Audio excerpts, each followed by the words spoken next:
ahora y ahora te voy a dar la opción. Vamos a ver si me deja aquí. Sí, solo tiene esa opción. Mira, pero yo creo que sí puedo ¿Sí puede compartir presentar? aquí. Aquí me sale share screen. Yo digo que sí. Ok, intente, quiero ver. Si Bueno. no, pues.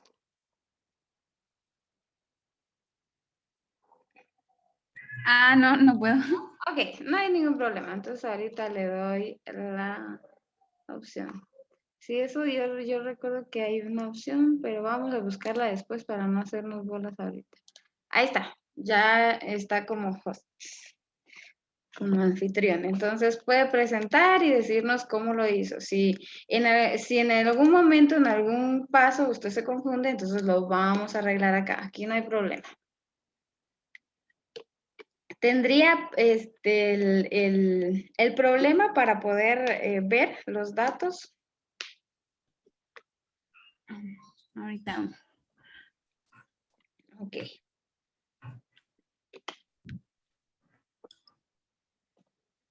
Mm,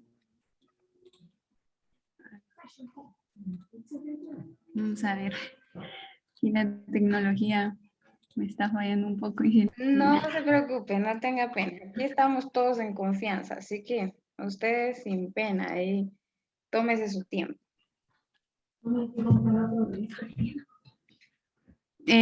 Sí puede ver la tabla de Excel, ¿verdad? Pero Sí, lo otro así no es. puede ver. Creo que tiene que dejar de compartir y mostrar el otro. Ahorita voy otra vez. Ok. Ahora sí, ¿va? Sí, ahora sí. Entonces ahí los demás van viendo, ¿verdad? Bueno, como ahí estaba la gráfica y en el eje X están las calificaciones y en el eje Y la frecuencia absoluta.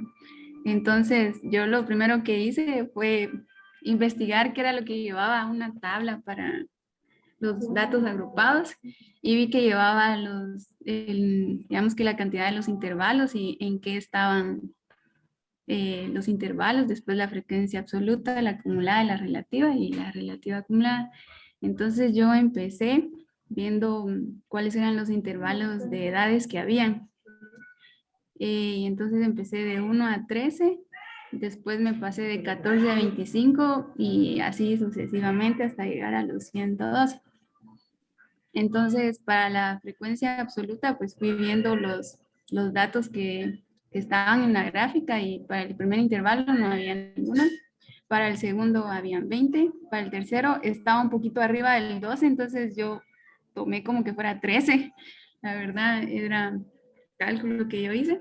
Ujú. Y bueno, me fui así para todas las demás frecuencias absolutas. Y ahora para la acumulada es sumar la frecuencia, la primera frecuencia, más, digamos que por ejemplo en esta frecuencia acumulada pues es cero, ¿verdad? Y ya para esta pues es esta, la primera, más la frecuencia anterior de la segunda. Entonces me da 20. Igual para este es 20 más 13 y 33. Y así me fui para el resto. Ok. Después para la frecuencia relativa, decía que era el valor de la frecuencia absoluta dividido el total de la frecuencia absoluta. Entonces, por eso 0 dividido 141, pues 0. Después 20 dividido 141 y me dio este valor y después me fui así para todo, otra vez.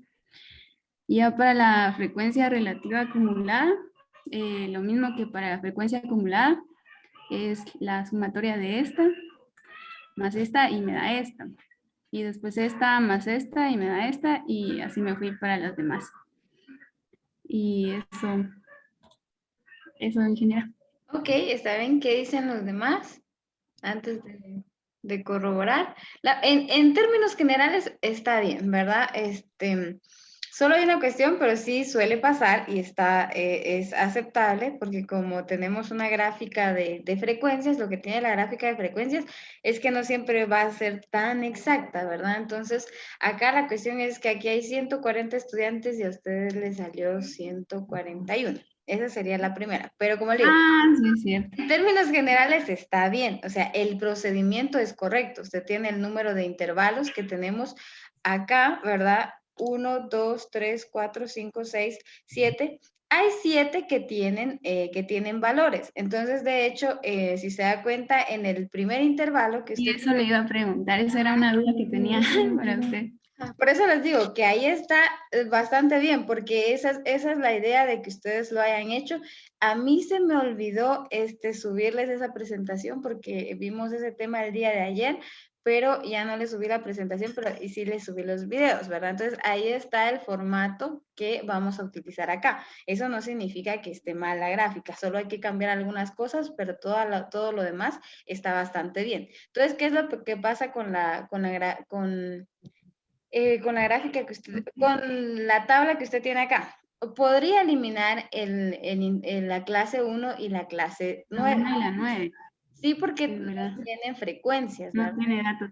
Sí. Exactamente. Igual si usted la presenta de esta forma, también está bien. Lo que pasa es que si se da cuenta, no está sumando, ¿verdad? No suma a ninguno porque no tiene valores. Entonces, el tenerlas ahí o el quitarlas es indistinto, ¿verdad? El resultado no va a cambiar, el número de frecuencias tampoco, la frecuencia absoluta, ninguno de esos valores cambia, ¿sí?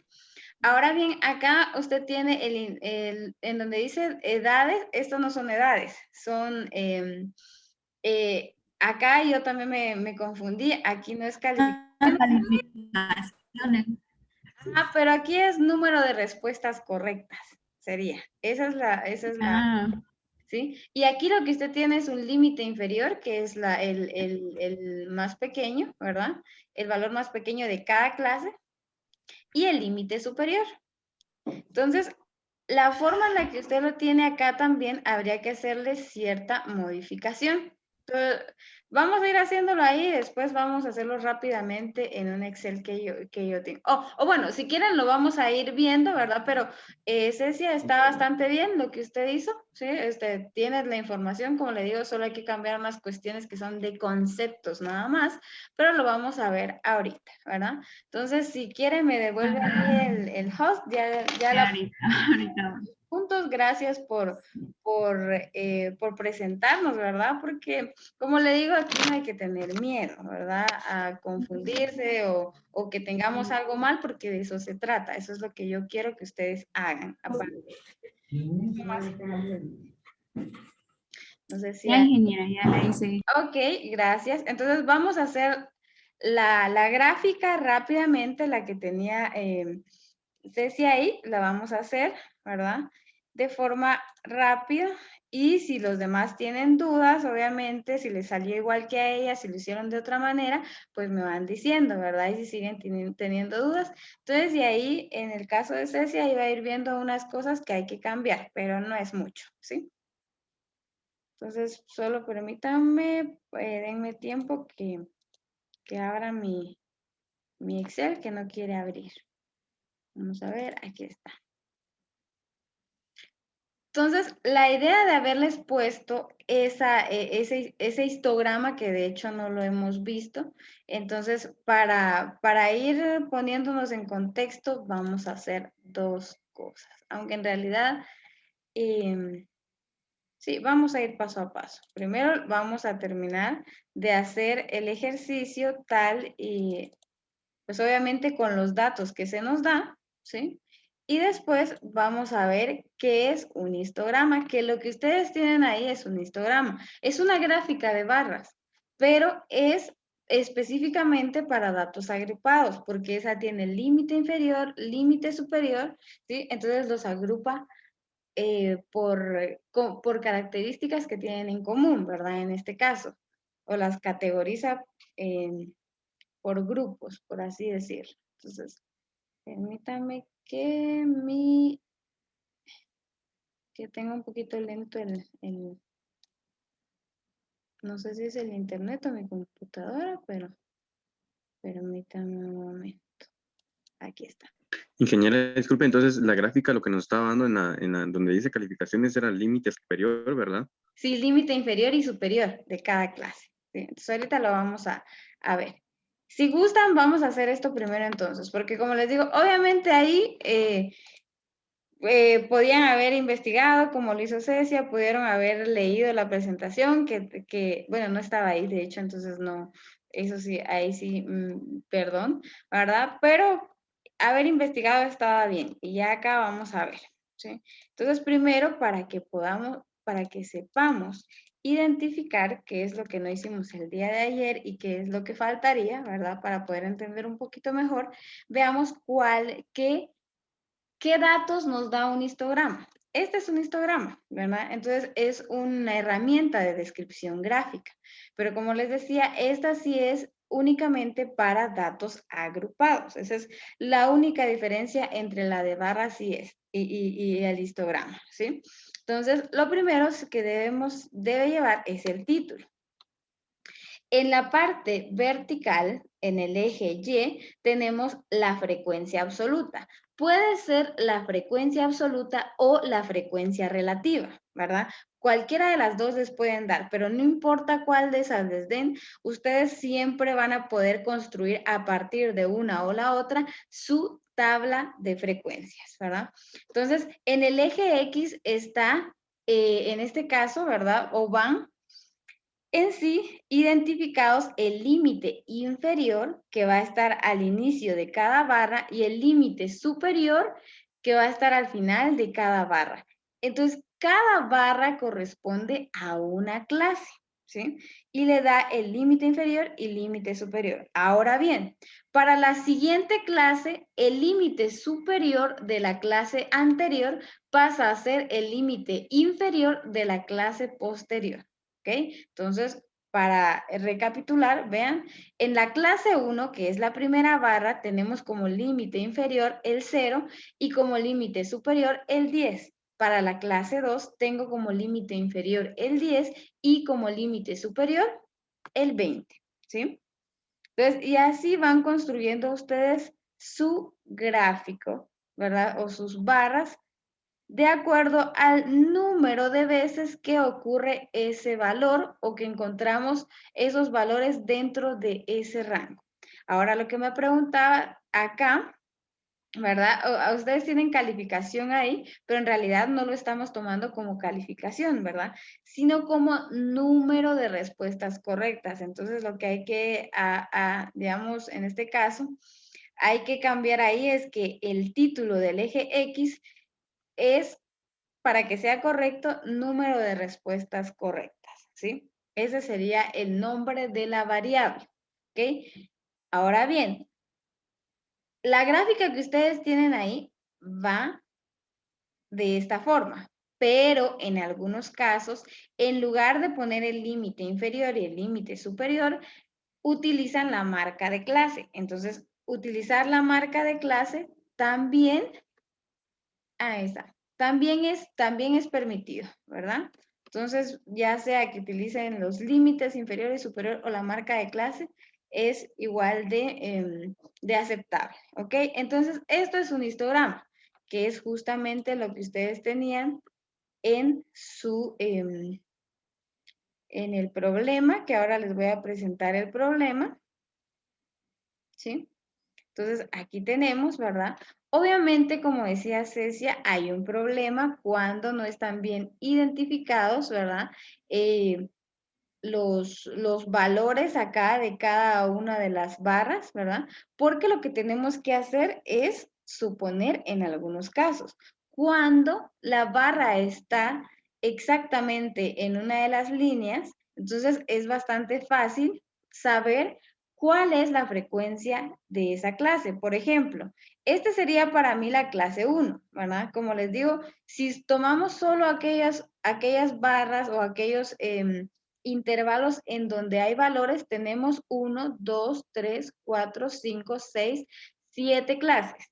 Pero si ustedes quieren, como les había mencionado en la clase anterior, tomar en cuenta la clase 1 como la que va desde 1 a 13 o de 0 a 13, también pueden utilizar esta como una clase, ¿sí?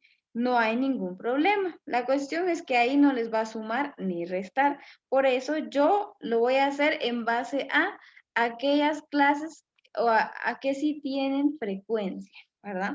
Entonces aquí hay una cuestión, ¿verdad? Como decía Cecia, cuando no están directamente dentro de una línea, entonces es un poquito difícil saber si hay uno o dos valores, ¿verdad? Entonces ahí como tenemos que usar, si lo tenemos a escala es bastante sencillo, porque podemos mediante una interpolación encontrar el valor exacto, ¿verdad? Pero si no, sí puede ser que a veces se sobreestime o se subestime, pero obviamente esa sobreestimación o subestimación pues no va a ser mucha, ¿verdad? En este caso tenemos el número de datos de estudiantes, entonces obviamente lo que tenemos que, de lo que tenemos que percatarnos es que esta cantidad coincida con la cantidad total, ¿ok? Entonces acá, si se dan cuenta, casi, bueno, lo vamos a ir arreglando todos juntos, ¿verdad? Entonces, hasta ahí me captan, ¿sí? Entendemos cómo están los datos dentro de esta herramienta gráfica.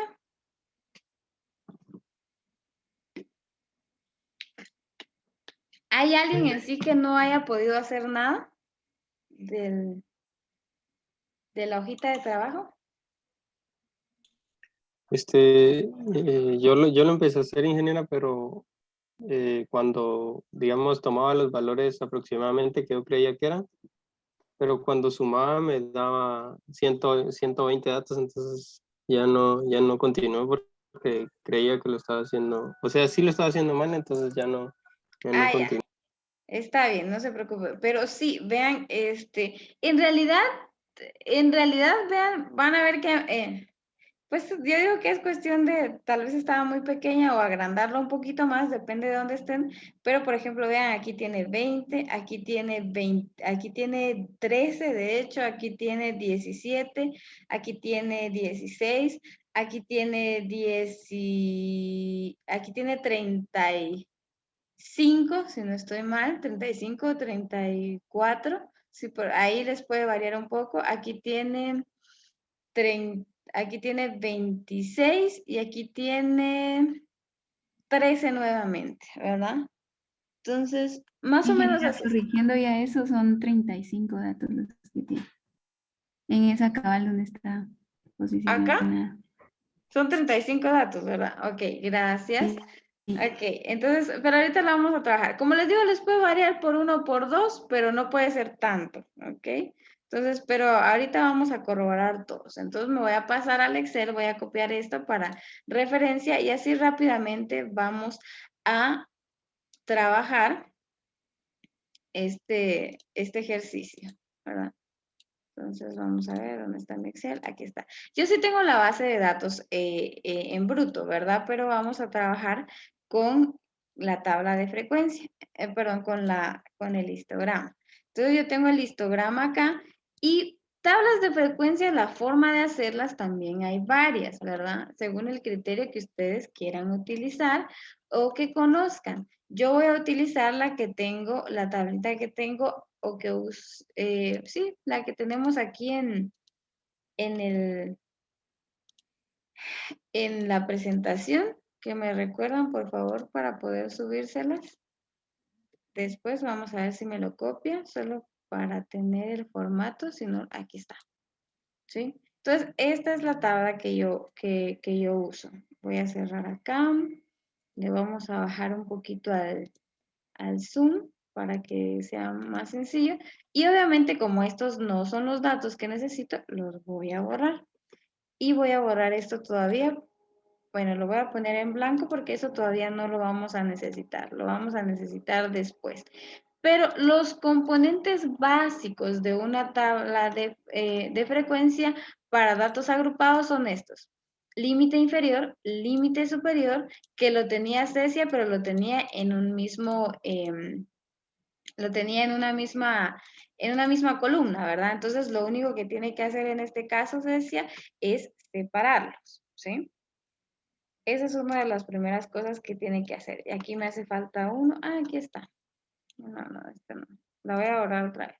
Entonces, aquí tenemos límite inferior, límite superior, frecuencia absoluta, marca de clase, la frecuencia la frecuencia acumulada que la encuentran como FA o FI, que era como lo tenía Cecia, también está bien, ¿verdad? Frecuencia relativa y frecuencia relativa acumulada, ¿sí? Entonces acá la tenemos. Y hay una que me hace falta acá, ¿verdad? La frecuencia, no, ahí estamos bien.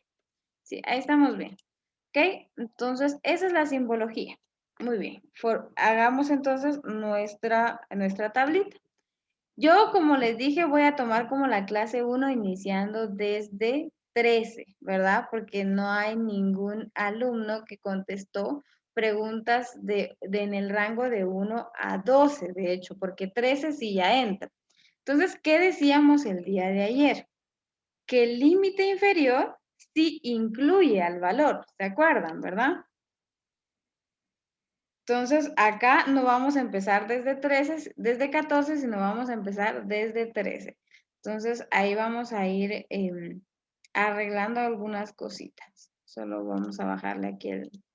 ¿Ok? Entonces, mi límite inferior de mi primera clase es 13, el límite superior es 25, y este límite superior de la clase anterior va a ser mi límite inferior de la clase 2, ¿verdad? Entonces voy a ir construyendo. Aquí sería 38, aquí sería nuevamente 38, aquí sería 50, aquí sería 60, 50 nuevamente, 63, ¿sí? 75, 80, no, aquí ya me confundí, aquí es 63, aquí es 75, aquí es 75, 88 y en la otra es 88 a 100, porque es el máximo de preguntas, ¿sí?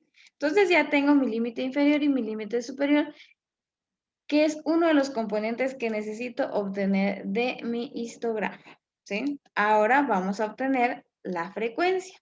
Si se da cuenta, Cecia, acá estamos cambiando los límites inferior y superior, pero como estamos trabajando con datos discretos, va a ver que el número de frecuencia absoluta para cada clase va a ser el mismo. Obviamente va a cambiar en uno que otro, pero es porque, pues, por cómo veíamos acá las clases, ¿verdad? Pero la cantidad que tiene cada clase es la misma, ¿sí?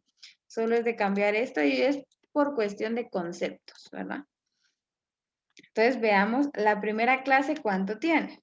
Me dicen si coincidimos en las frecuencias, ¿ok? Si ustedes creen que es otra, me van diciendo. Yo veo que en la clase 1 es 20, en la clase 3 es, en la clase 2 es 13, en la clase 3 es 17, en la clase siguiente es 16. Vamos a ver, 1, 2, vamos. En la clase 5 sería 35. En la clase 6 sería 26. Y en la clase 2, en la última clase sería 13. ¿Sí? Entonces vamos a sumar para ver si coincide.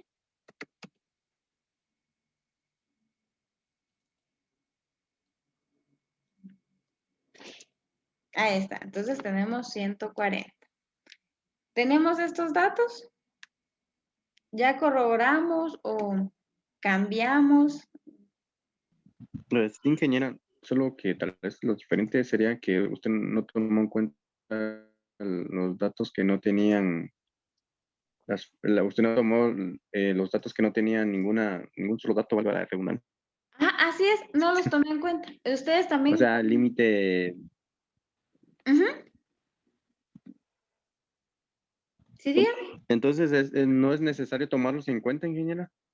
No, no es necesario. ¿No es necesario tomarlos en cuenta? No, eso era lo que le decía a Cecia, porque ella también lo usó o lo tomó. Ella tiene 9 clases. En la clase 1 y en la clase 9 no hay valores. Entonces, no hay ningún problema. Si ustedes quieren, lo pueden poner. Por ejemplo, los que lo tienen, lo pueden dejar. Pero van a ver algo, va a ocurrir algo. Aunque ustedes lo tengan ahí como una clase, cuando ustedes hagan marca de clase, frecuencia relativa, que es lo que nos importa, ¿verdad? No va a cambiar. vamos a tener las mismas frecuencias relativas, es decir, cada clase va a representar la misma proporción, ya sea que utilice 7 o que utilice 9, porque acá no hay datos, ¿sí? Entonces no importa, si ustedes quieren, como les decía, pueden empezar desde 0 o pueden empezar desde la primera, en este caso desde el primer valor que ya tiene frecuencia, ¿verdad? ¿Estamos bien ahí? Gracias, ingeniera. Ok, está bien. Sí, ingeniera, gracias. Muy bien. Entonces ahora eso es lo que me da a mí esta herramienta o esta gráfica. A partir de ahí, yo ya puedo con todos estos datos calcular los datos siguientes, ¿verdad? Entonces voy a calcular. Ingeniera, Sí, dígame. los datos de frecuencia, ¿de qué eje los tomó? Esta, de la tabla, vea, de la gráfica, vea aquí dice frecuencia. Sí, ¿de dónde los Acá, ve aquí, dice frecuencia absoluta. Y esta es la frecuencia absoluta, solamente que cuenta cuántos hay en cada barra. Esta barra que va de 13 a 25, que es la clase 1, tiene 20 datos. ¿Sí? La segunda tiene 13 datos. Lo saca de esta gráfica.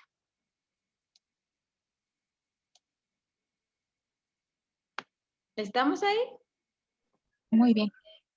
Ok, Sí. entonces de ahí van tomando, de cada barrita van obteniendo a cuántos datos o cuántos datos tiene cada barra. Y aquí les dice a ustedes cuántos datos tiene cada una de esas barras, ¿sí? Entonces ahora, ¿por qué uso una columna para límite inferior y otra para límite superior? Para que sea más fácil calcular mi marca de clase. Recordemos que es la marca de clase, es la suma, o mejor dicho, la división de la suma del límite inferior más el límite superior, ¿sí? Entonces, en pocas palabras, quiere decir que yo voy a sumar estos dos valores y lo voy a dividir dentro de 2, porque la marca de clase es un promedio de estos dos valores, ¿sí?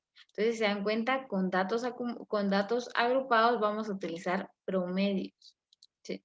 Entonces, aquí es bastante sencillo porque solo corren la fórmula, ¿ok? Entonces, esta ya les da la siguiente clase, la siguiente, entonces ahí van corroborando. Ingeniera, perdone, porque usted dijo que era la suma, pero usted dividió el límite inferior entre el superior y luego lo dividió dentro de 2. Ay, perdón, gracias, sí tiene razón. Ahí fue que en lugar de no me di cuenta sí, y justamente estaba diciendo, ¿por qué me salieron datos tan pequeños? Sí, sí estoy trabajando con datos altos, pero aquí está, ¿sí?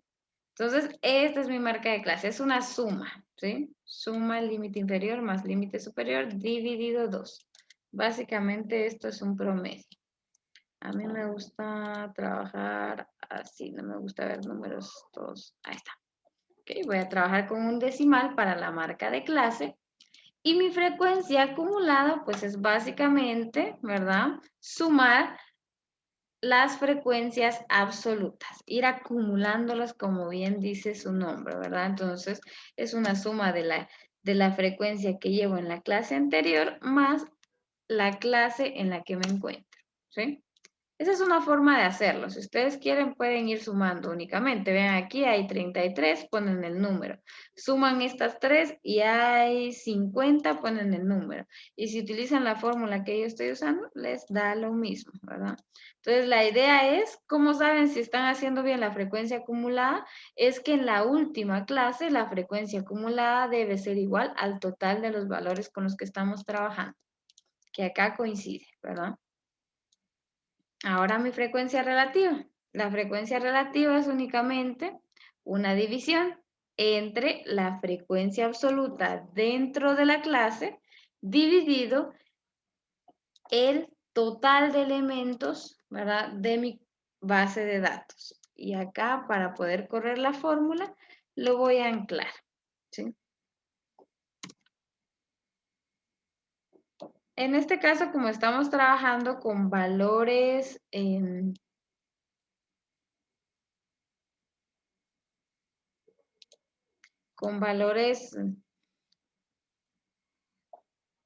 discretos, les sugiero utilizar un decimal o 2 decimales, ¿verdad? Para la frecuencia relativa yo siempre recomiendo 2 decimales, porque estamos hablando básicamente de proporciones, ¿verdad?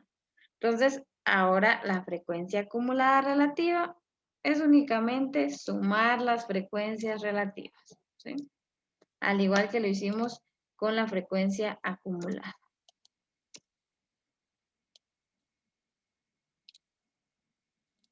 Y esta también les debe dar 1 al final, ¿verdad? En la última clase, la suma de la frecuencia acumulada debe ser 1 o 0.99 o 1.001, ¿verdad? Por cuestión de, en este caso, cuando trabajemos con números aproximados.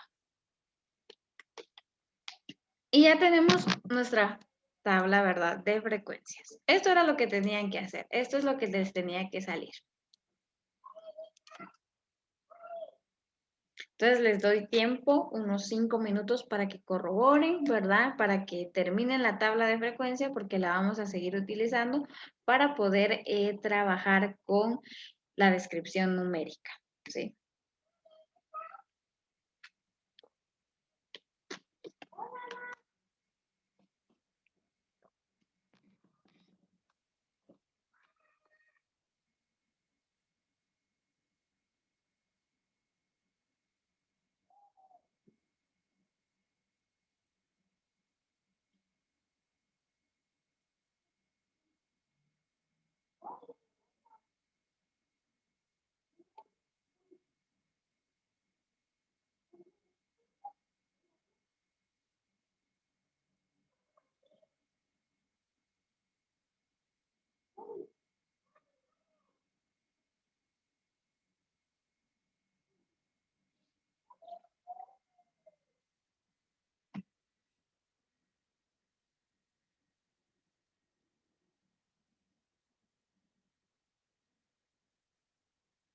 ¿Estamos bien con la construcción de la tabla de frecuencia para datos agrupados?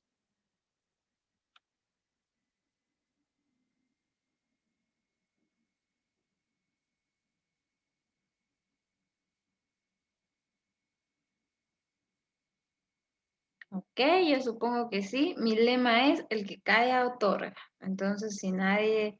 Ingeniera, disculpe, Sí, dígame. y por ejemplo, si nos dan un histograma con a veces que nos dan la frecuencia y la marca de clase, ¿también podemos construir desde ahí o no? Sí, así es. ¿O no existe algún histograma así? Sí, sí, sí, y pueden construir. O sea, primero es que para si le dan a ustedes la frecuencia relativa, les tienen que dar el total de datos. Por ejemplo, entonces con el total de datos aquí usted puede saber a cuánto corresponde, ¿ok? Porque es una frecuencia relativa. Entonces multiplique 0.14 por 140 y dígame cuánto le da.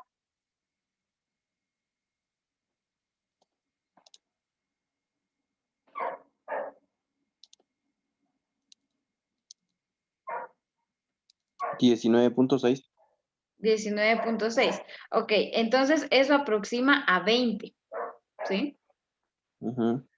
Obviamente aquí, porque si se da cuenta, se recuerda, ¿verdad? Este no es 0.14, tiene más valores, ¿sí? Entonces, por eso les digo que ahí es el problema cuando trabajábamos con datos aproximados. Y era lo que les decía también con datos agrupados. Vamos a trabajar casi siempre, bueno, siempre con valores aproximados. No van a ser, digamos, no va a ser la media real de ese conjunto de datos, sino va a ser una media aproximada, ¿verdad? Ese es el problema con datos agrupados porque siempre se pierde cierta parte de la información, pero así pueden ustedes sacar, a partir de una frecuencia relativa, así puedo obtener la frecuencia absoluta.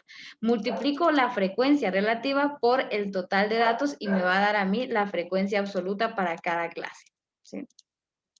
Y si me dan la marca de clase, ¿qué tengo que hacer? Si a ustedes les dan la marca de clase, lo que hacen es, como tienen todas las marcas de clase, el rango, perdón, el intervalo entre una clase y otra se va a seguir manteniendo. Por ejemplo, dígame, obviamente aquí va a cambiar un poco, sí, creo que cambia un poco, no sé por qué, pero este valor, résteselo a este valor. 30 ¿Cuál es 19? ¿Cuánto le 19 da? menos 31.5. Sí, 31.5 menos 19. Me da 12.5. 12.5. Ok.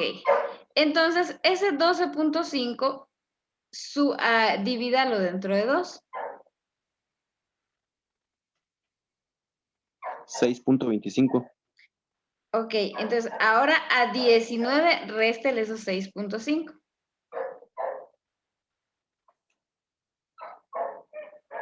Me da 12.75. De ese 12.75 sería su límite inferior, pero como siempre, ¿verdad? Lo que tiene que hacer es aproximar, o sea, si va a trabajar con valores discretos como este, ese 12.75 aproxima a 13. Mm, Así es como van construyendo si les dan a ustedes la marca de clase y la frecuencia relativa. ¿Sí? Gracias, ingeniera, aunque sí está un poco difícil si nos dan solo esos datos. Sí, por eso les digo, ahí hay que practicar, ¿verdad? Entonces, practiquen, busquen alguna que tenga, que sea así, ¿verdad?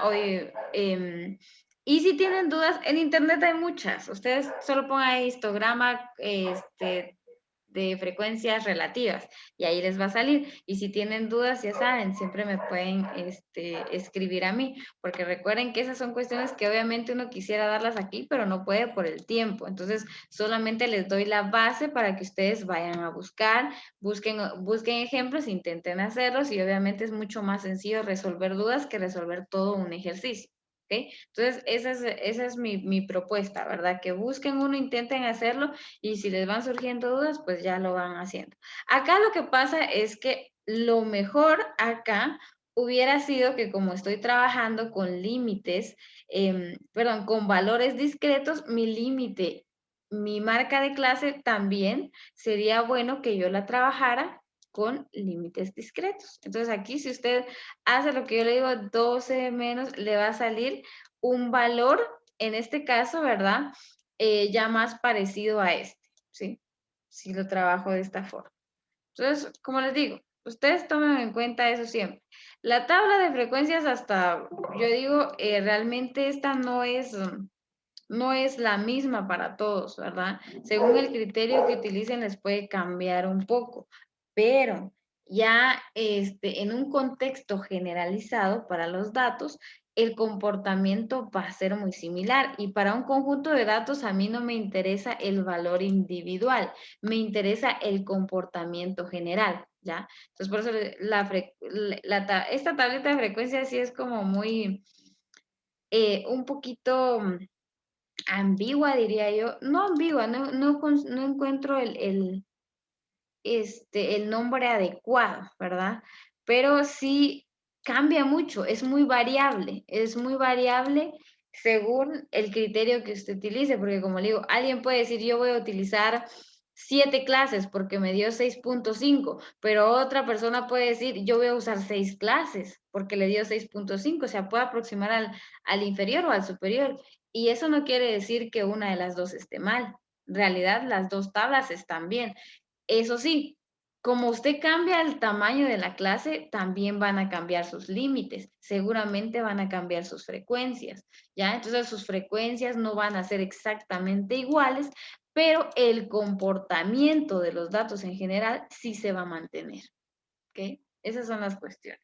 Entonces, lo mejor, por ejemplo, en la clase teórica, porque siempre lo digo, ¿verdad? Yo lo que hago con mis estudiantes es darles, y los que han estado conmigo lo saben, yo les doy las pautas. Por ejemplo, yo les puedo decir, bueno, obviamente ustedes pueden, con su base de datos, pueden venir y decir, pueden calcular y decir, bueno, acá me sale que tengo que hacer 7 clases. Pero si yo les digo, no utilicen 7, utilicen 8, ya no tienen ni siquiera necesidad de calcular el número de clases, porque ya se los estoy dando. Entonces, ahí a veces yo siento que por los nervios, ¿verdad? Queremos hacer siempre la metodología como nos la enseñaron, pero hay cosas que son flexibles. En este caso, la tabla de frecuencia es flexible. Les digo esto porque ha ocurrido que en los exámenes yo les digo, utilicen, porque si yo les digo qué número de clases van a usar y el número de por ejemplo, número de decimales o la cantidad de decimales a usar, entonces la tabla nos va a salir igual que a todos. ¿Por qué? Porque yo ya les estoy dando las pautas. Pero ha ocurrido que yo les digo, trabajen con 6 clases. Bueno, como yo les enseñé a calcular el número de clases, vienen y me calculan el número de clases. Y al calcular el número de clases resulta que les sale 8 o 9. Entonces, obviamente, ahí ya les cambió toda la estructura de la tabla. ¿Pero por qué? Por no seguir instrucciones. Entonces yo siempre les digo que es importante que no solo vayan y hagan el examen, sino que lean las instrucciones, ¿verdad? Entonces eso, el leer las instrucciones en los exámenes salva vidas, se los prometo, salva vidas, ¿ok? Entonces, esa sería mi recomendación, ¿ok?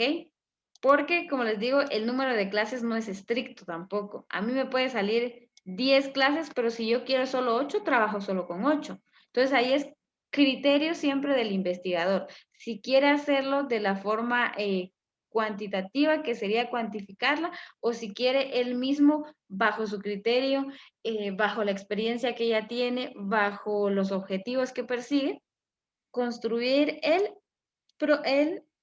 su número de clases, ¿verdad?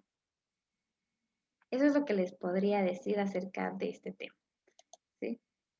Entonces, obviamente, si están con otro profesor y tienen dudas, lo mejor ahí sí es preguntar, ¿verdad? Si tienen dudas, si no les dan la información necesaria para que lo hagan según lo quiera el profesor, ¿verdad?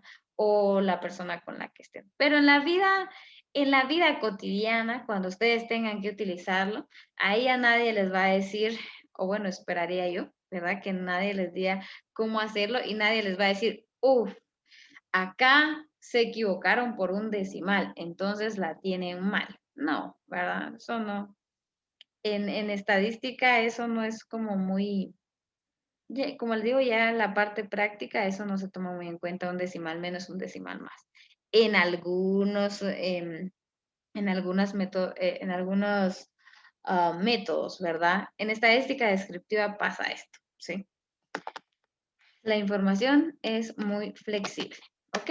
Entonces, vamos a continuar con la clase, ¿verdad? Porque yo siempre digo que me voy a llevar menos tiempo y termino llevándome más tiempo para explicar, ¿verdad? Entonces, esa sería la tablita de frecuencias que para datos agrupados va a ser la base para poder realizar el cálculo de las medidas o en este caso la descripción numérica, ¿verdad? Esa tabla va a ser nuestra base. Entonces, veamos acá. Rápidamente les voy a mostrar cuáles son las fórmulas y van a ver ustedes cómo cambia la estructura de la fórmula para datos agrupados y para datos no agrupados. Entonces, veamos primero las medidas de tendencia central. Tenemos la media aritmética. Recordemos, ¿verdad? La media aritmética ya la habíamos visto en el concepto de media, ¿verdad? Que es un valor central que representa a un conjunto de datos. Ese mismo concepto se sigue manteniendo para datos agrupados. Acá lo que cambia, vean, es la estructura de mi fórmula, ¿verdad? Porque aquí vamos a trabajar con datos aproximados para sacar la media, ¿sí? Entonces, esta no es una media, no es la media exacta, sino que es una media aproximada del conjunto de datos. Si nosotros quisiéramos tener la media exacta, tendríamos que trabajar ese conjunto de datos como datos no agrupados. Pero si se dan cuenta, en nuestro ejercicio, nuevamente, ¿verdad? Se los digo, no tenemos los datos brutos, entonces ahí es imposible sacar la media exacta, ¿verdad? Solo podemos tener una media aproximada. Y la fórmula, vean, ¿verdad? Primero les voy a decir la fórmula en general, dice que es la sumatoria de una multiplicación. Entonces, aquí me decía, creo que tenían dudas o algunas dudas acerca de eso en el examen, pero ya lo habíamos visto. Si aquí por ejemplo, yo tengo la sumatoria y aquí tengo una multiplicación, no hacen primero la sumatoria. Este símbolo de sumatoria no está afectando a un solo símbolo, está afectando a los dos. Entonces, si ustedes tienen un símbolo de sumatoria, lo primero que tienen que hacer es lo que está después de ese símbolo. A menos que acá me lo separe todo con paréntesis, ¿verdad? Recordemos, jerarquía operativa. Entonces, como aquí no hay nada que me diga a mí que primero hago la suma y después la multiplicación, entonces yo estoy diciendo que todo lo que está después de ese símbolo, es decir, esta multiplicación, ¿verdad? Es lo primero que yo tengo que hacer. Y esta es una multiplicación de la marca de clase por la frecuencia absoluta por clase, ¿sí? Entonces, primero tengo que hacer la multiplicación, sumar todas esas multiplicaciones y después dividir dentro de la sumatoria de frecuencias, ¿sí? Aquí lo dice técnicamente, pero ¿cuál es esta sumatoria de frecuencias absolutas? La sumatoria de frecuencias absolutas es la n, ¿sí? Es decir, el tamaño de mi muestra o el tamaño de mi población, ya sea n minúscula o n mayúscula, ¿verdad? Entonces ahí dependiendo de el origen de mis datos. Entonces básicamente es eso. Para obtener entonces la media, lo primero que tengo que hacer en mi tabla de frecuencias es realizar esta multiplicación, ¿sí? La moda. Entonces también, ¿verdad? Acá tenemos cómo sacar la moda. A eso sí, ya es un poquito más complejo, porque lo primero que tenemos que hacer es identificar la clase modal. ¿Y quién va a ser mi clase modal? ¿Se acuerdan del concepto de moda? ¿Verdad? Volvamos un poquito atrás en nuestro concepto de moda y utilizando ese concepto de moda, ¿cuál creen ustedes que es de cualquier tabla de frecuencia? ¿Qué clase identificarían ustedes como la clase modal?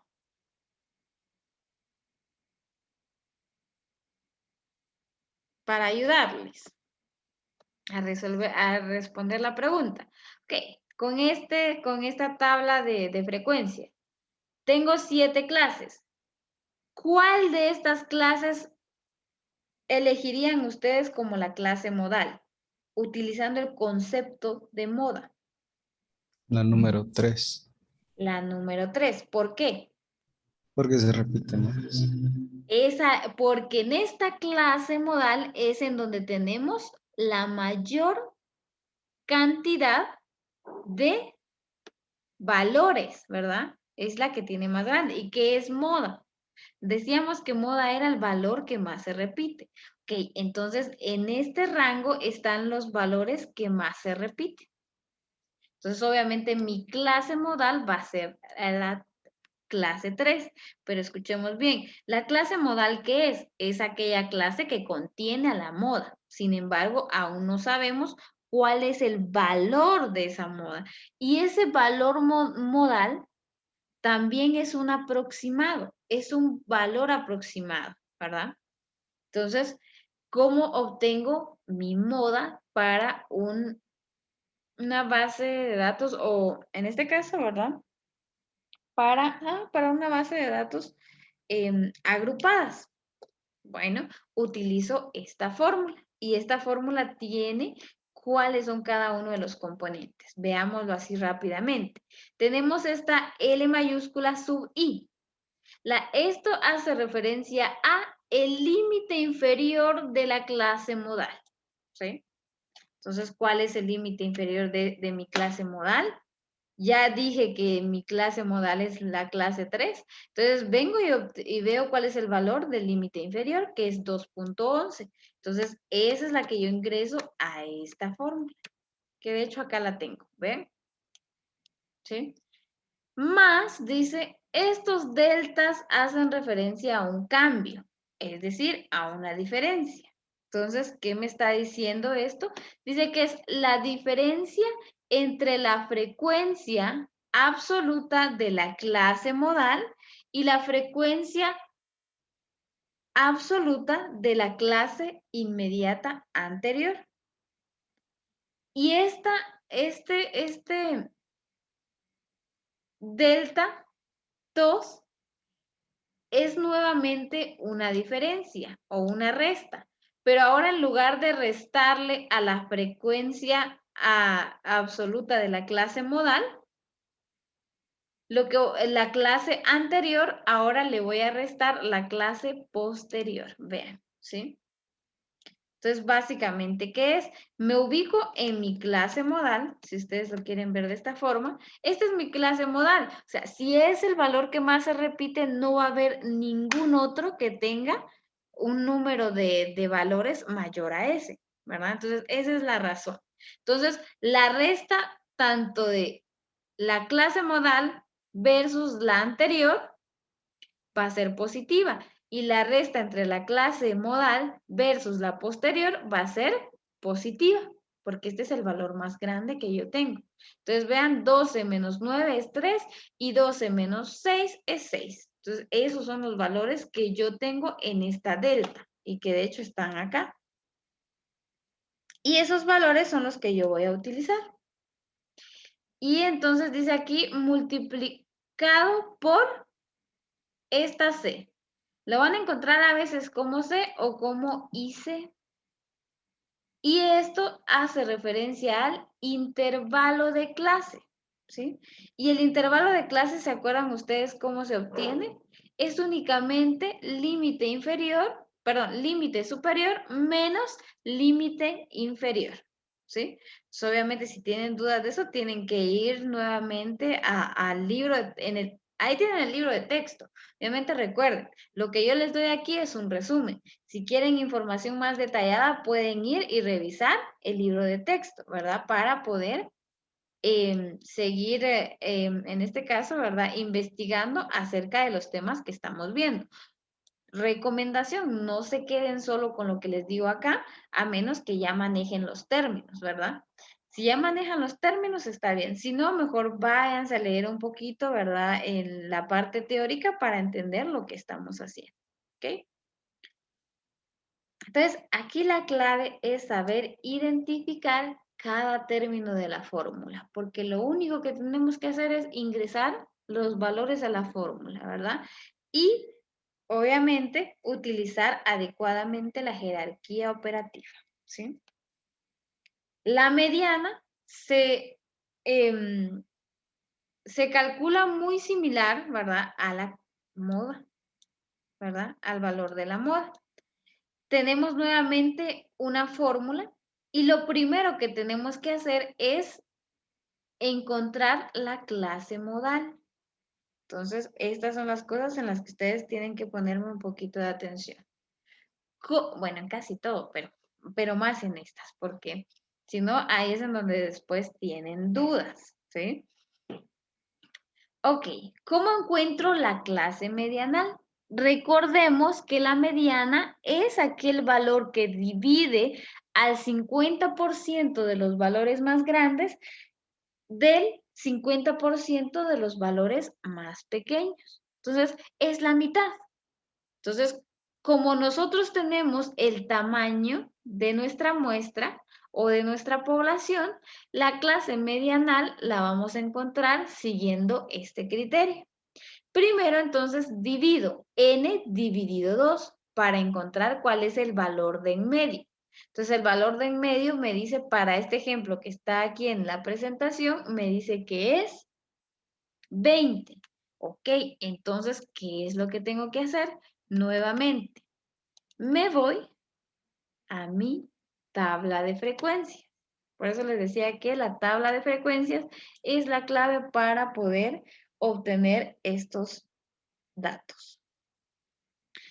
Acá ya no uso la frecuencia acumulada, sino que la frecuencia absoluta. Tengo que utilizar la frecuencia acumulada. ¿Y qué es lo que tengo que buscar aquí? Buscar aquella clase que contenga el 20. Entonces, sí, obviamente, aquí va a ser muy difícil que encuentre la clase que contenga exactamente el 20, ¿verdad? Pero si no encuentro el 20 o ese valor de n dividido 2 en mi tabla de frecuencia, voy a ubicar el número inmediato superior a ese valor. ¿Cuál es el inmediato superior a 20 en mi frecuencia acumulada? El 24. El 24, exactamente, ¿sí? Entonces, en esta clase es que voy a encontrar mi mediana. Entonces, mi clase medianal va a ser nuevamente la clase 3 para este ejemplo, ¿sí? Entonces, me voy a ir nuevamente acá, ¿verdad? Que esos son los aspectos que necesito que ustedes sepan identificar en su tabla de frecuencias y que son la clave para poder, en este caso, ¿verdad? Hacer cálculos adecuados, ¿sí? Entonces, una vez que yo ya tengo mi clase medianal, voy a utilizar la información de esa clase. Entonces, veamos qué información me pide la fórmula que yo tengo acá arriba. Me dice que la mediana, el valor de la mediana va a ser igual a, nuevamente, el límite inferior más, tengo esta división en donde tengo n dividido 2, ¿ya? Este es solamente el tamaño de mi muestra o de mi población, dividido 2 para tener el valor que divide el 50% de los datos más pequeños y el 50% de los datos más grandes. Dice, menos la frecuencia acumulada, y dice aquí de i menos 1. Recuerden que ese subíndice i marca una posición. Entonces, básicamente, en términos muy sencillos, este símbolo significa que yo voy a ir y buscar el valor de la frecuencia acumulada de la clase anterior a la mediana, ¿sí? Hago esta resta y divido dentro de FI. ¿Y qué es FI? F sub i es la frecuencia absoluta de la clase que contiene a la mediana. Aquí tienen ustedes descrito todo eso que les estoy diciendo, aquí está, ¿sí? Muy bien, una vez que tengan esta división, ¿verdad? La multiplican por C. Recordemos qué es esto, el intervalo de clase, ¿ok? Entonces, el intervalo de clase nuevamente se calcula a través de una resta, si no la tengo, del límite superior menos el límite superior. Perdón, al revés. Límite superior menos límite inferior, ¿sí? Entonces, recuerden que cuando ustedes van a trabajar con esto, ¿qué es lo que van a hacer primero? Van a hacer esta división la van a multiplicar por el intervalo de clase, y una vez que tengan este producto, este resultado se lo suman al límite inferior, ¿verdad? Aquí tienen que utilizar nuevamente jerarquía de operaciones.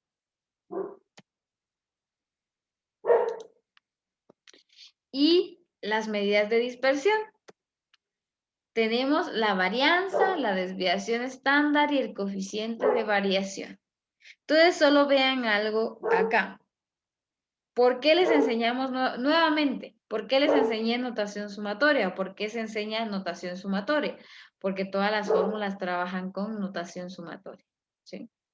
Entonces, la fórmula para mí como la más compleja, pero ya cuando la vayan trabajando se van a dar cuenta que ni siquiera es tan compleja, solo se ve así, es la de la varianza.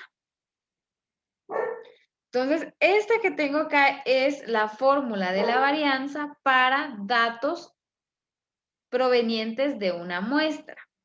Recuerden que si tienen datos provenientes de una población, lo único que cambia es este denominador. Para muestras es n-1 y para una población es n, ¿verdad?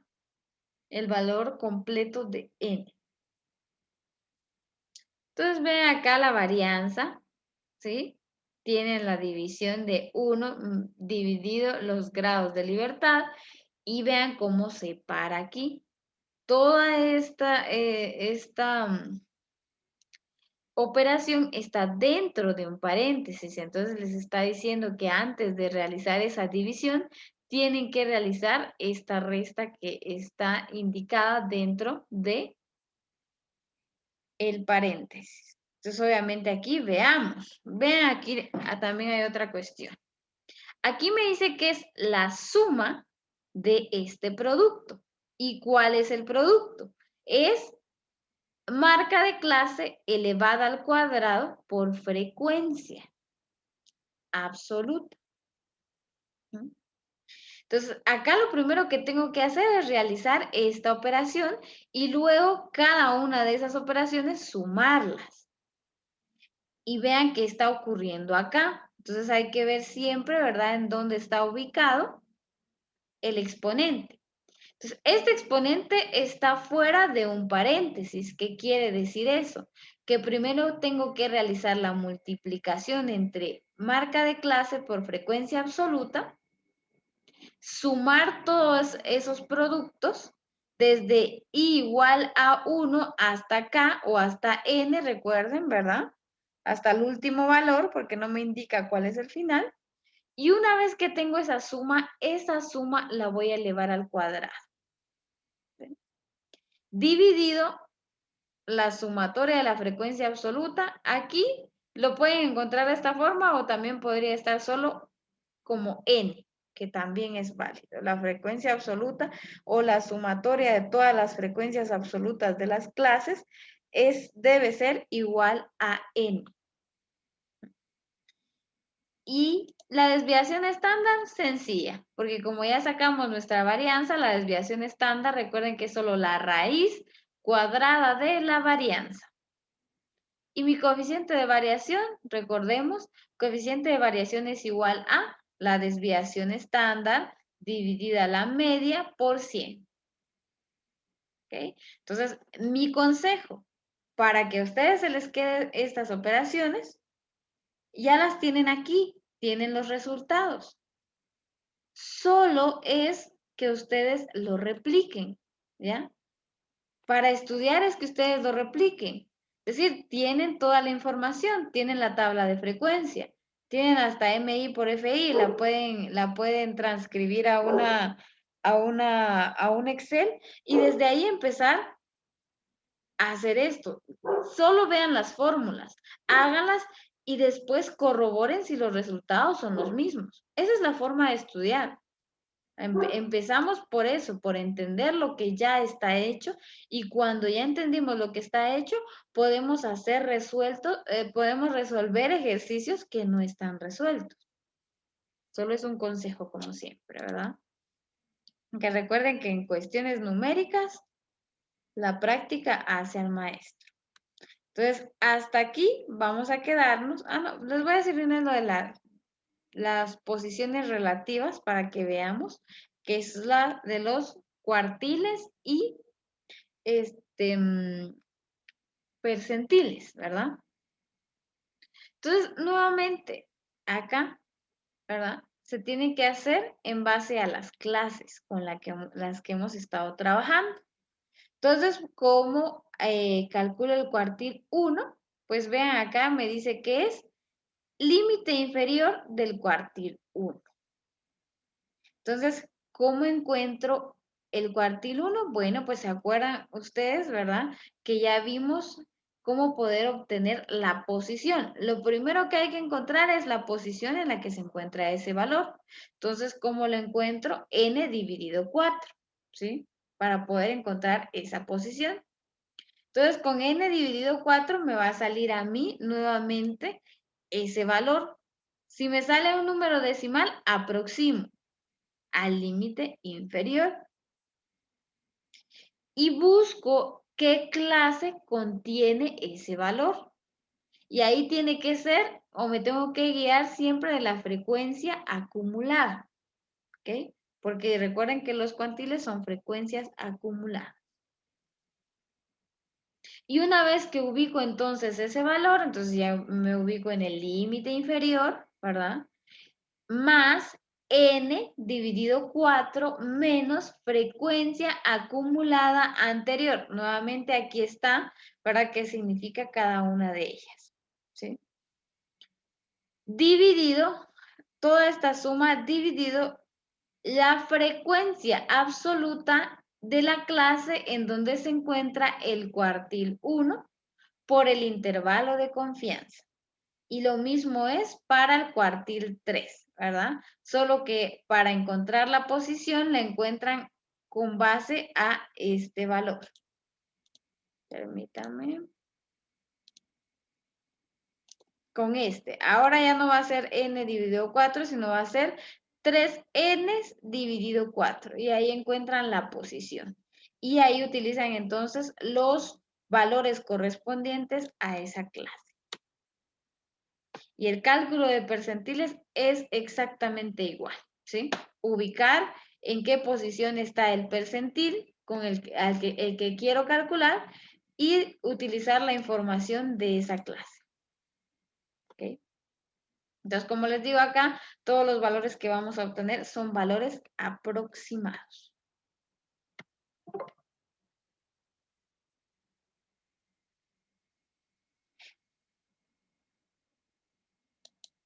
Entonces, acá lo que voy a hacer es que voy a terminar de darles la descripción gráfica. Y vamos a tomar la misma metodología que para la tabla de frecuencias. Si nos da tiempo, podemos empezar a ver esta parte, ¿sí? Pero si no, les va a quedar a ustedes de tarea hacer esos cálculos con la hoja de trabajo que tienen.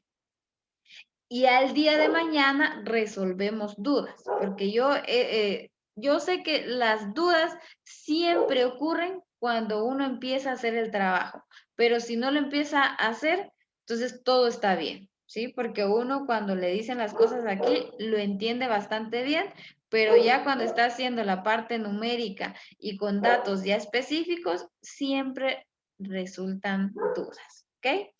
Entonces voy a proceder a darle la segunda parte de gráficas. Y así ya solo nos quedamos el día de mañana con la parte. Obviamente, el día de mañana ya empezaríamos a ver, esperaría yo, ¿verdad? La unidad 3. ¿Sí? Entonces voy a usar aproximadamente unos 45 minutos de la primera parte, ¿verdad? O la primera hora de la clase para poder resolver la hoja de trabajo que ustedes tienen. Pero espero yo que ya solo sean dudas, ¿verdad? Entonces, siempre les comenté al inicio de la clase que ustedes tenían que dar 1 o 2 horas extras aparte del laboratorio y de la clase, porque este curso es bastante intensivo. Los que ya lo llevaron lo saben y los que ya lo llevaron también tienen la ventaja de que para ellos es un repaso, pero para las personas que lo están llevando por primera vez, tienen que dar un poquito más de tiempo que los que ya lo han llevado, ¿sí? Entonces, vamos a ver la parte de descripción gráfica. Entonces, aquí nuevamente, ¿verdad? Hago la aclaración de que muchas de estas gráficas pueden ser utilizadas también para datos no agrupados. Simplemente yo hice una separación para poder ir entendiendo mejor cada una de estas gráficas, ¿verdad? Porque, como les digo, algunas de estas se utilizan con mayor frecuencia para datos agrupados. Entonces, la primera gráfica que vamos a ver es el histograma, que de hecho ya lo vimos, ¿verdad? Ya les expliqué qué era, pero nuevamente acá, si se dan cuenta, dice que un histograma es una secuencia de rectángulos colocados lado a lado, donde cada rectángulo tiene como base la amplitud o intervalo de frecuencias y como altura la frecuencia en términos generales. Pero recuerden, ya les comenté, hay histogramas que utilizan en lugar de la amplitud, utilizan la marca de clase, como esta que tenemos aquí. Obviamente no se ve muy bien, Pero si se dan cuenta, este primer gráfico lo que hace es que les está dando a ustedes la marca de clase, ¿sí? Entonces se los da en medio, que era lo que me decía alguien también, que por qué lo ponían en medio.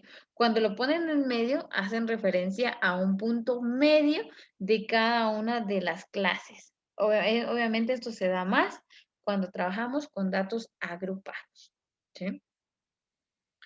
Y también se puede utilizar en lugar de la frecuencia absoluta, la frecuencia relativa, ¿ok?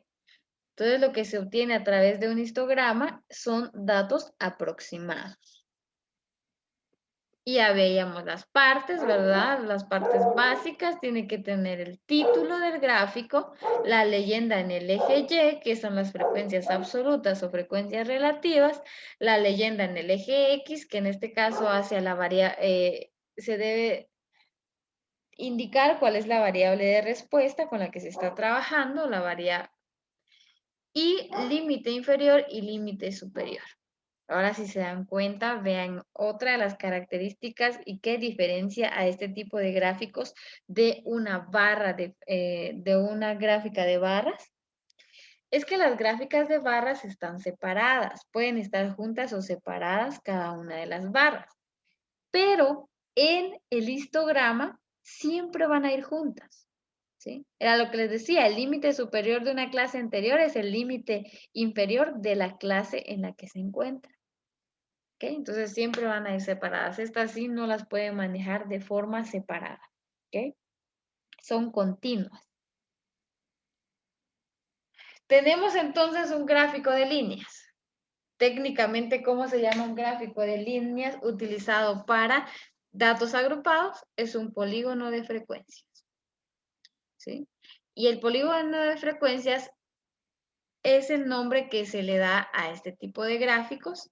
Y este tipo de gráficos se forma a partir de un histograma de frecuencias, ¿sí? Los puntos que se tienen acá, ¿sí? Los puntos que tiene el polígono de frecuencias son los puntos medios o los puntos de la marca de clase. Obviamente del límite superior de la barra. Entonces, ¿cómo construyo un polígono de frecuencias a partir de un histograma? Bueno, pues lo que tengo que hacer es únicamente unir puntos. Ay, perdón.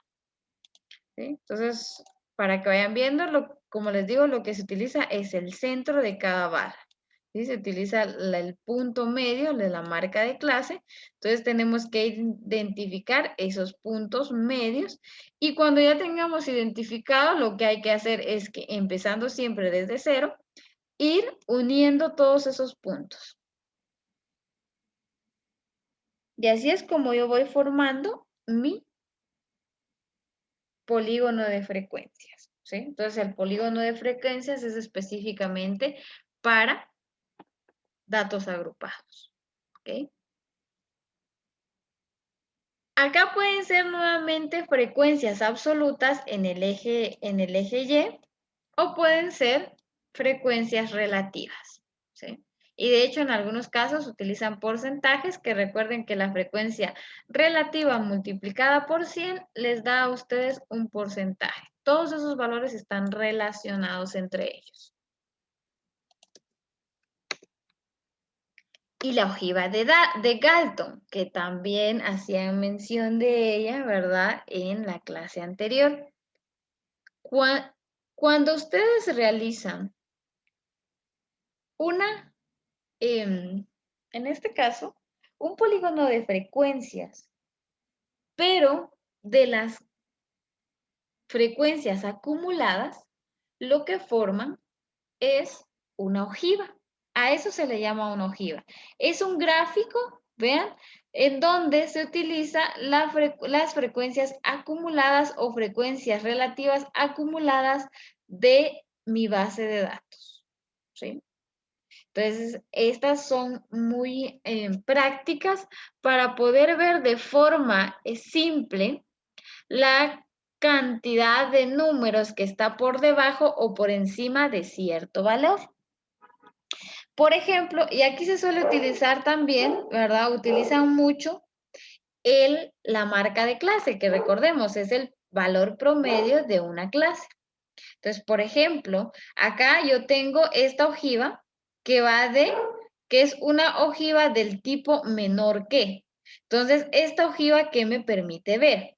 Me permite ver cuáles son los valores que es menores a cierta cantidad de datos. Por ejemplo, vean, si yo quiero decir, bueno, ¿qué cantidad de valores están por debajo de 3.16? ¿Qué cantidad de valores están por debajo de ese valor? Tengo 30 datos que están por debajo de ese valor. ¿Qué cantidad de datos está por debajo de 1.76? Hay 12 datos que están por debajo de 1.76. Recordemos que estos son valores promedios. ¿Sí? Entonces a esta ojiva se le suele llamar menor que, y si se dan cuenta, aquí van acumulando, ¿verdad? Las frecuencias de menor a mayor. Y está la ojiva de Galton de tipo mayor que. Entonces, esta es al revés, ¿sí? Empezamos por acumular, ¿verdad? Los datos en el valor menor. Entonces, ¿para qué sirve esta? Para poder saber qué cantidad de datos están por encima de cierto valor. Por ejemplo, yo me ubico en el 40 y veo acá y digo, ¿cuál es la cantidad de datos que está por encima de 1.06? Hay 40 datos que son mayores a ese valor. Bueno, me voy acá, ¿verdad? Y digo, ¿cuál es la cantidad de datos que está por encima de 2.46? Hay 28 datos que están por encima de ese valor. Las gráficas, como le digo, simplemente me permiten a mí verificar información de forma rápida. Pero esta información muchas veces es generalizada. De verdad, es información general de mi conjunto de datos. ¿Sí? Si yo quiero ver características más específicas, pues ya me voy a la parte de datos descriptivos, ¿verdad? Datos numéricos, perdón. ¿Ok? Pero esas son herramientas que me permiten a mí ver un tipo de información en específico.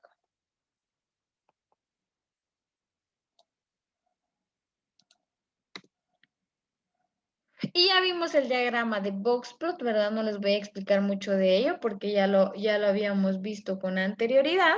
Y para datos agrupados es lo mismo, ¿sí? Entonces, tiene las mismas características, se construyen de la misma forma y quizás la información adicional que les puedo dar de ella es que se pueden trabajar individualmente o se pueden trabajar con grupos de Boxplot, ¿verdad? Entonces, para datos agrupados suele ser así también, porque yo puedo hacer un gráfico de Boxplot o un diagrama de Boxplot para cada categoría que yo tengo dentro de mi conjunto de datos. Entonces, aquí yo puedo verificar cuál es la variabilidad de cada categoría. Por ejemplo, que yo quiera decir, bueno, ¿cuál de las clases con las que estoy trabajando, categorías con las que estoy trabajando, tiene la media más alta? Si yo me baso en esta tabla, en este conjunto de cajas de Boxplot o de diagramas de Boxplot, veo que la media más alta la tiene la primera clase. Sin embargo, también si se dan cuenta, este Boxplot para la categoría 1 es muy largo, o sea, tiene límites inferiores muy, muy separados, ¿verdad? La distancia que está entre el límite superior y el límite inferior es mucha. El rectángulo de mi caja, ¿verdad? Es también bastante alargada. Entonces, aquí, ¿qué me dice? Que los datos son muy variables. Hay mucha variabilidad dentro de estos datos con respecto al resto de valores. Entonces, aquí me permite comparar las características entre diferentes grupos. ¿Qué otra cosa puedo ver aquí específicamente? Si se dan cuenta acá, bueno, en la categoría 3 o la clase 3 tiene valores muy, eh, muy homogéneos, porque tengo una caja de boxplot bastante achatada, por así decirlo, ¿verdad? En el límite inferior, vean, está muy cercano al primer cuartil, el límite inferior. Límite superior tiene una distancia con respecto al tercer cuartil, pero no es muy grande. Solo que tiene un problema. Aquí hay datos atípicos. Vean, hay bastantes datos atípicos. Hay 1, 2, 3 y 4 datos atípicos, ¿verdad? Entonces, y así puedo seguir, ¿verdad? Con los otros para ir comparando. Entonces, acá los boxplot también me sirven para poder comparar grupos o categorías de datos. Ok, entonces vamos a hablar también del sesgo, que esto ya tiene que ver más con la distribución de los datos, es decir, cómo se encuentran distribuidos, ¿verdad? Y ya habíamos hablado un poco de esto. La distribución de los datos es básicamente cómo se van comportando los valores, ¿sí? Con respecto al número de veces que aparecen en una base de datos, ¿ok? Entonces, ya vimos la distribución simétrica y decíamos que la distribución simétrica va a tener gráficamente, se va a comportar de esta manera. ¿Por qué le llamamos distribución simétrica? Porque acá, en este tipo de distribución, el 50% de los datos es menor a la media y el 50% de los datos es mayor a la media. O sea, están equilibrados, bastante bien equilibrados, el lado izquierdo de mi gráfica con el lado derecho. Y la otra característica de este tipo de distribución es que la moda, la media y la mediana son iguales, coinciden dentro de mi gráfica. Entonces, por eso es que se les llama distribución simétrica. Entonces, el sesgo es como un error o como un cambio hacia la izquierda o la derecha, ¿verdad? De un valor. Cuando nosotros decimos que una distribución es simétrica, también podemos decir que es una distribución insesgada, que no tiene sesgo ni a la izquierda ni a la derecha, porque todos los valores de media, moda y mediana son iguales. Básicamente eso me dice. Entonces, cuando nosotros tenemos esta gráfica, ¿verdad? Decimos que esta gráfica está sesgada hacia la derecha o que tiene sesgo positivo, ¿sí? Porque una mayor cantidad de datos está acumulada del lado derecho. Eso es a lo que se refiere, ¿sí? O mejor, en este caso, ¿verdad? Con respecto a la moda, ¿sí? La moda está del lado izquierdo de mi mediana. Y si lo vemos con respecto a la media, que es el valor con el que solemos trabajar, si se dan cuenta, me está diciendo a mí que, en este caso, ¿en qué lado hay mayor cantidad de datos? ¿Sí?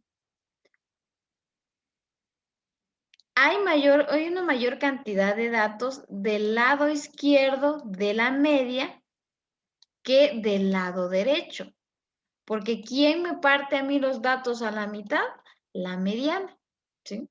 Entonces, se dan cuenta, la mediana está antes de la media. Entonces, para poder llegar al equilibrio, si se dan cuenta, necesito tener más datos del lado izquierdo que del lado derecho.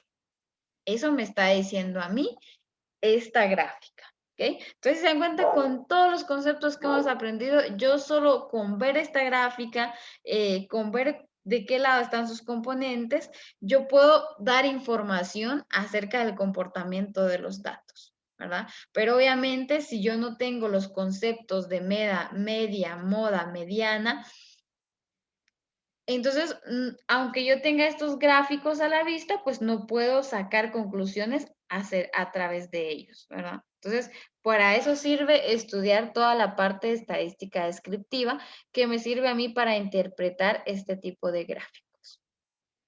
Entonces, acá yo tengo una distribución asimétrica hacia la derecha o con sesgo positivo, ¿sí? Porque aquí hay mayor distribución de los datos, ¿verdad? Que del lado izquierdo, ¿sí? Aquí están más, ¿cómo le digo? Más alejados los datos, ¿verdad? Tenemos datos más dispersos del lado derecho que del lado izquierdo. Eso es otra información que me está dando. Entonces también voy a encontrar la asimetría hacia la izquierda, que tiene un comportamiento contrario a este valor, a esta gráfica, ¿verdad? Vamos a ver, alguien me escribe.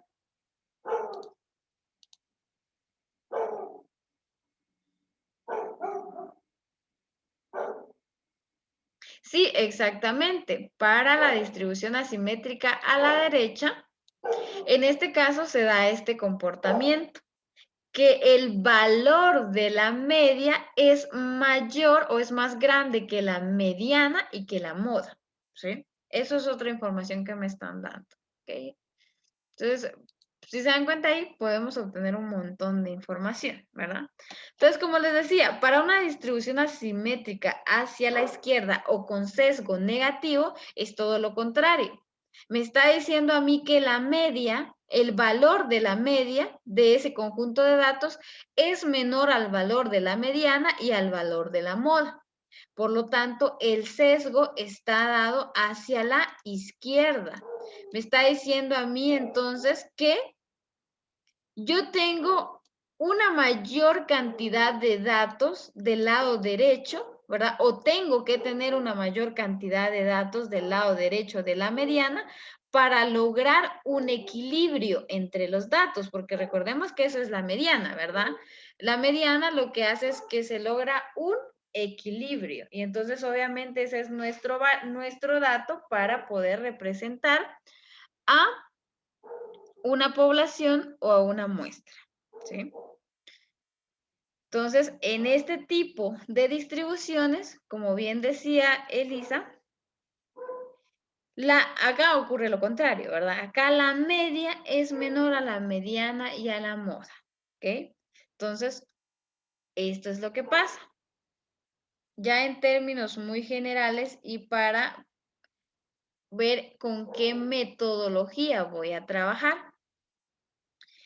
Creo que ya les comenté, pero a grandes rasgos, la estadística tiene dos métodos generales con los que trabaja. Están los métodos paramétricos y los métodos no paramétricos. Entonces, para poder utilizar métodos paramétricos, la media debe ser representativa de la población.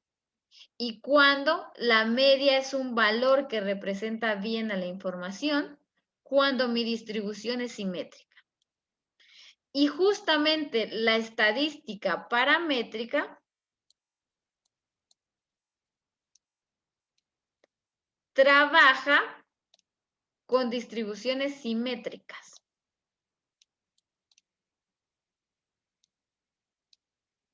Perdón, me cuesta escribir, pero con este tipo de distribuciones trabaja la estadística paramétrica, ¿sí? Y que de hecho a este tipo de distribución, que tiene distribución simétrica o casi estadísticamente simétrica, se le llama distribución normal. Y vamos a trabajar mucho con este tipo de distribución en este curso, ¿sí? La otra rama entonces de la estadística es la estadística no paramétrica, ¿ok? Entonces, esa se utiliza cuando tenemos este tipo de distribuciones, ¿sí? Es decir, cuando ya no tenemos una distribución simétrica, ¿verdad? Entonces, en realidad era lo que decíamos, la media ya no cumple con su función de ser un valor central, como debería de ser, ¿verdad? Entonces, ahí se suele utilizar la mediana o la moda cuando ya se trabaja con este tipo con estos métodos, ¿verdad? No paramétricos. Entonces, obviamente, para poder trabajar con los datos, aquí en estadística general y en la estadística aplicada, lo primero que se debe cumplir es que mi conjunto de datos sea una distribución simétrica o cumpla con una distribución normal. Si no cumple, no podemos utilizar los métodos que vamos a ver acá para poder trabajar con esos valores.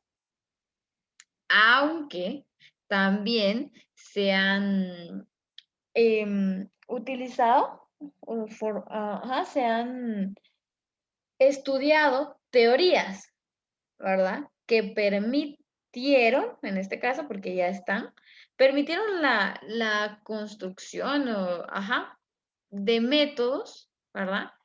Que pueden ser utilizados, o sea, la estadística paramétrica puede ser utilizado para algunos valores que tienen este tipo de distribución, pero bajo ciertas condiciones, ¿verdad?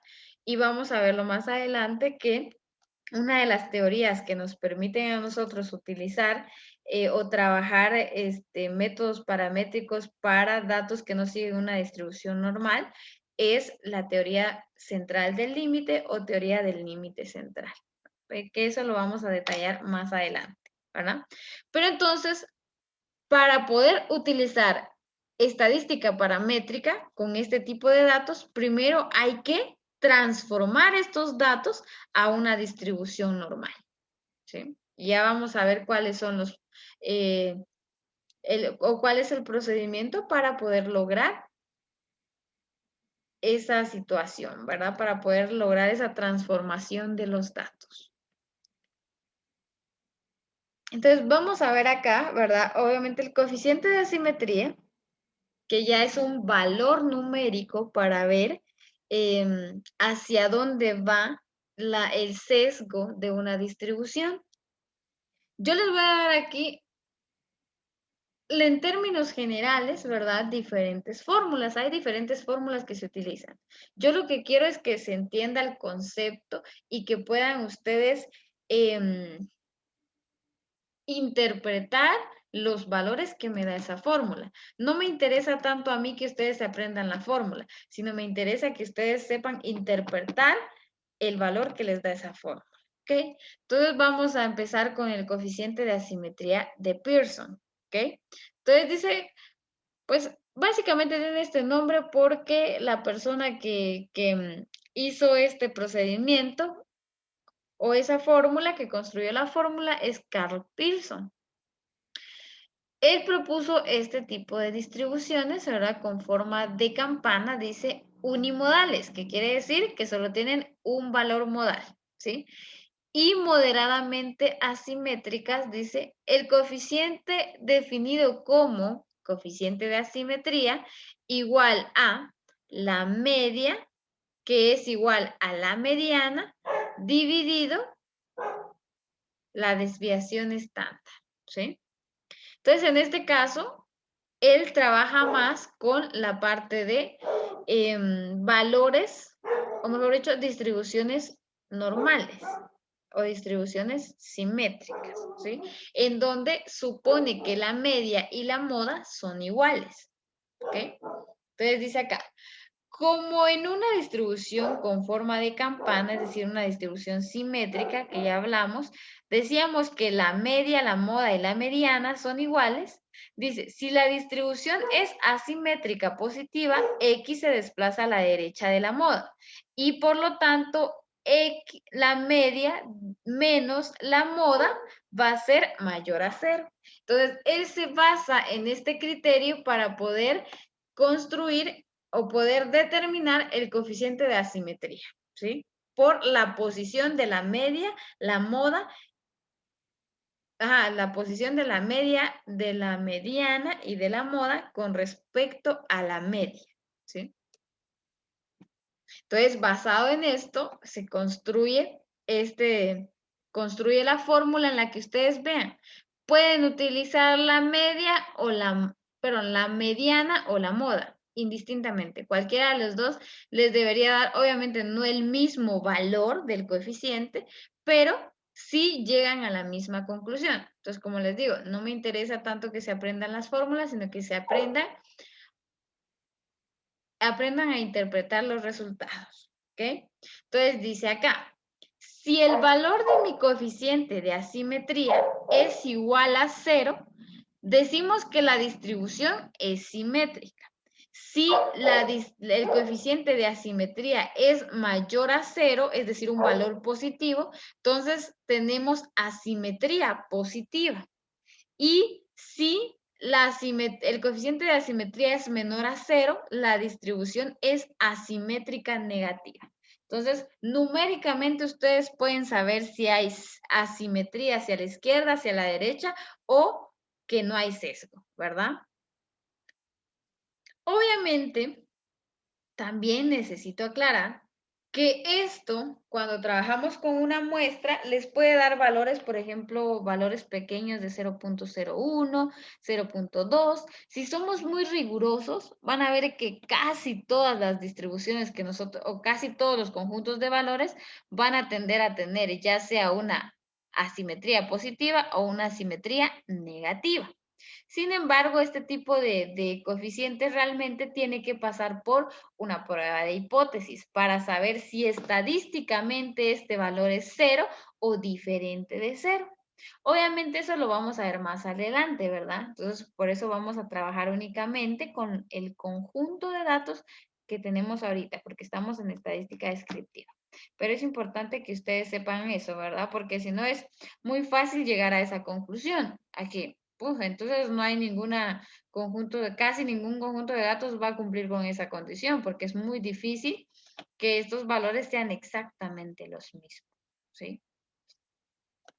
Pero acá vamos a suponer que con valores cercanos, muy cercanos a 0, lo más probable es que sean distribuciones simétricas. Ya cuando este valor de asimetría es muy grande, tanto a la izquierda o a la derecha, entonces ahí sí es fácil decir que hay una simetría en los datos. Lo mismo entonces, vean, la misma situación, solo que ahora el coeficiente de asimetría es con el método de Fisher. Entonces, es otra fórmula, pero el principio sigue siendo el mismo. Si el coeficiente de asimetría es igual a 0, decimos que es una distribución simétrica. Si es mayor a 0, decimos que es una simetría positiva. Y si es menor a 0, decimos que es una simetría negativa, ¿sí? Lo mismo con Bowley, ¿verdad? Es el mismo principio. Lo que cambia es que vean, acá usamos la media y la moda, acá utilizamos la mediana, perdón, utilizamos la media y utilizamos acá los valores, cada uno de los valores de mi conjunto de datos, y acá utilizamos los cuartiles. Entonces, el criterio que ellos utilizan para poder encontrar el coeficiente de asimetría es diferente, ¿verdad? Entonces, puede variar un poco, ¿verdad? Pero el resultado va a ser muy similar, independientemente de cuál de estos utilicen. Y creo que por último vamos a tener otro término más que es la kurtosis. Entonces veamos acá, dice, las medidas de kurtosis lo que hacen es que estudian la distribución de frecuencias en la zona central de la misma. En términos muy sencillos, la kurtosis lo que hace es ver o nos permite ver qué tan alejados o cercanos están los valores con respecto a la media. Eso es lo que mide la kurtosis, ¿sí? Entonces, en algunos casos va a haber mayor concentración, ¿verdad? De los valores alrededor de la media y en algunos casos va a ser menor la concentración, es decir, que van a estar muy alejadas, ¿sí? Y acá lo que nos permite ver el tipo de kurtosis que tiene es también a través de, bueno, lo podemos ver así, ¿verdad? O sea, dependiendo de qué tan cercanos o tan alejados estén los valores de la media, cuando nosotros graficamos su distribución, van a tender a tener uno de estos tres figuras, ¿verdad? Van a tender a una de estas tres comportamientos. Y según este comportamiento vamos a tener diferentes tipos de kurtosis. Veamos entonces, ¿sí? Entonces dice acá, tomando como referencia la distribución normal, se dice que una distribución puede ser más apuntada que la normal, que sería esta. Cuando nosotros tenemos una distribución o una gráfica alargada, ¿sí? Entonces, esto de la kurtosis, creo que no lo dije antes, pero lo digo, se utiliza para datos que siguen una distribución normal, ¿verdad? Para datos que siguen una distribución asimétrica es muy difícil poder ver el tipo de kurtosis que tiene. Entonces, se utiliza más para las que cumplen con tener una distribución normal, ¿sí? Entonces veamos, les decía, ¿verdad? Cuando los datos están muy concentrados en la media, alrededor de la media, vamos a tener este tipo de comportamientos de nuestra gráfica de distribución. Y a esto se le llama kurtosis lepticúrtica. Es una gráfica lepticúrtica, ¿sí? Entonces, para este tipo de datos, los valores o el conjunto de datos va a ser muy homogéneo, ¿sí? Porque no están muy alejados de la media. Si lo que tenemos es, en lugar de tener una gráfica alargada, tenemos una gráfica casi plana, o que tiende a ser plana, entonces vamos a tener una kurtosis platicúrtica. ¿Y cuál es la característica de los datos que tienen kurtosis lepticúrtica? Que los datos están muy alejados de la media. Entonces, obviamente aquí mi conjunto de datos está muy disperso y es muy heterogéneo, ¿verdad? Unos valores con respecto a otros. Entonces, tenemos una kurtosis platicúrtica, una gráfica platicúrtica. Y aquellas que cumplan con una distribución normal, ¿verdad? Como la distribución normal estándar, la de referencia, a esta la vamos a llamar mesocúrtica. Y básicamente es como el intermedio de la leptocúrtica y la platicúrtica, ¿sí?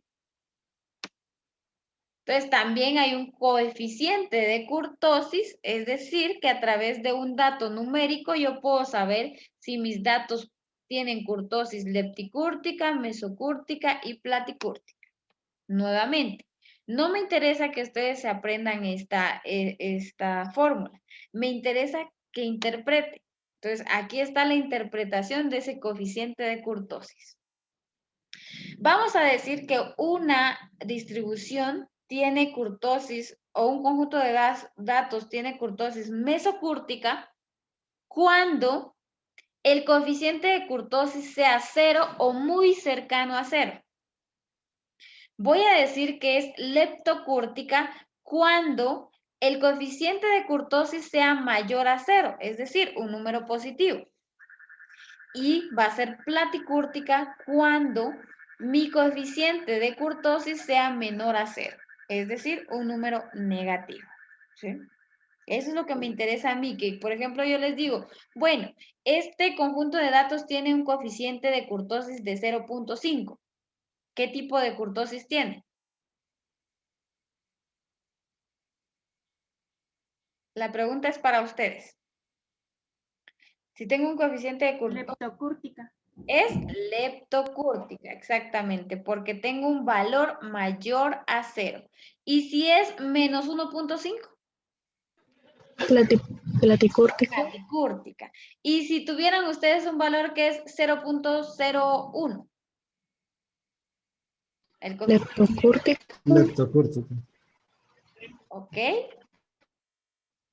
Yo me atrevería a decir, porque hasta ahorita realmente no podemos llegar a una conclusión en general, pero si es 0.01, yo optaría por la mesocúrtica, porque es muy cercana a 0. Obviamente, para estar más segura y para tener mayor confiabilidad, tendría que utilizar tendría que hacer una prueba de hipótesis, ¿verdad? Pero cuando son valores muy cercanos a ceros, ustedes pueden decir que es una mesocúrtica, ¿sí? Porque es muy, muy, muy pequeño el valor, ¿ok? Y bueno, a través de todas estas descripciones, de todos estos análisis que se han realizado, pues este señor, ¿verdad? Que es ruso, que es un nombre muy raro, la verdad.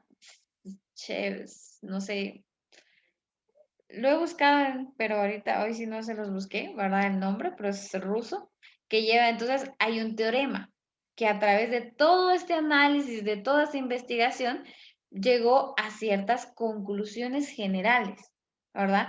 Es decir, características que van a tener los datos que tienen una distribución normal. Esto es para datos con distribución normal.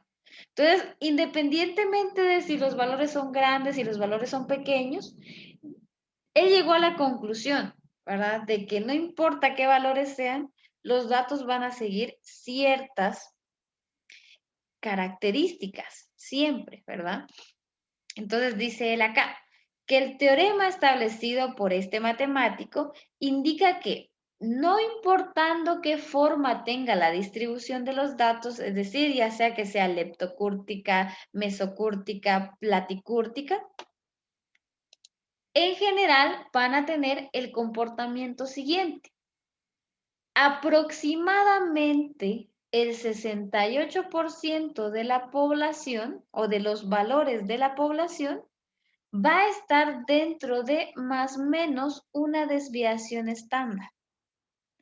Aproximadamente el 95% de los valores de esa población van a estar dentro de más o menos 2 desviaciones estándar. Y aproximadamente el 99% de los valores de la población van a estar dentro de más o menos 3 desviaciones estándar. Entonces, estos criterios son los que se utilizan mucho para poder identificar valores extremos. Algunos utilizan el 95%, ¿verdad? O sea, sabiendo que el 95% va a estar dentro de más o menos 2 desviaciones estándar, algunos tratan como datos atípicos aquellos valores que estén por arriba de este dato, ¿sí? Y otros utilizan el 99%, entonces ya son criterios que utilizan diferentes investigadores, ¿verdad? Pero este es el comportamiento en general de datos que siguen una distribución normal, ¿sí? Obviamente acá quizás todavía les quede un poco o les parezca un poco ambigua la información, pero van a entender la importancia de estas características conforme vayamos avanzando en el curso, ¿sí?